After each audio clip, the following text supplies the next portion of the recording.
Welcome to our Devos. When I was in high school and even in grade school, I remember one of the things you learn early on in grade school, it wasn't as much of a deal in college because you're working and doing a lot of writing in college and doing your own work. But if you remember, one of the constant phrases that your teachers would use, it would be to keep your eyes on your own paper. Especially during a test, right? Like it's easy to start to work on the test and you see the smart person, you're sitting next to them and you look over and you're like, I wonder if they thought for problem number 12, the answer was A. I wonder what they thought. And so it was always the admonition from the teachers to keep your eyes on your own paper. Well, when it comes to comparison, there's a rule of thumb that will help you to really eliminate a lot of the ways that you examine comparing yourself to others. And this is essentially the way you want to frame up what's going on in your life. Your value isn't in the race that others are running. So it doesn't matter if they got to the finish line. It doesn't matter what they have. That's not where you can take your value. But instead, it's in the one you're walking with.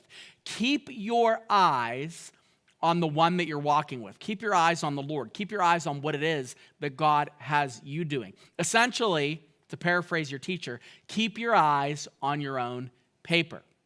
Because their success, your brother-in-law's success, your brother-in-law's failure, your sister-in-law's weight loss, your neighbor's ability to take a sabbatical to Rome, none of that has anything to do with your race or your success.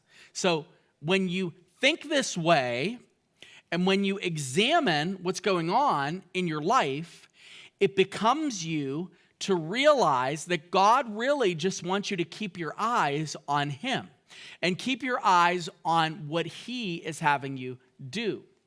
In Micah chapter 6, verse 8, this is a really cool Old Testament passage. And it says, God has told you, oh man, do what is good, walk humbly with your God. Now there's other commandments that are embedded in there, but this one we kind of overlook. Walk humbly with your God. Your focus is not on being better or succeeding more than the person next to you. Your focus is on really getting the Lord to be ahead of you to the point where you are walking with Him, learning from Him, and doing what it is that He's called you to do, and recognizing what His work is in your life. Because if you do that, how successful or how unsuccessful those around you are is going to be irrelevant to the success that God is going to do in your life.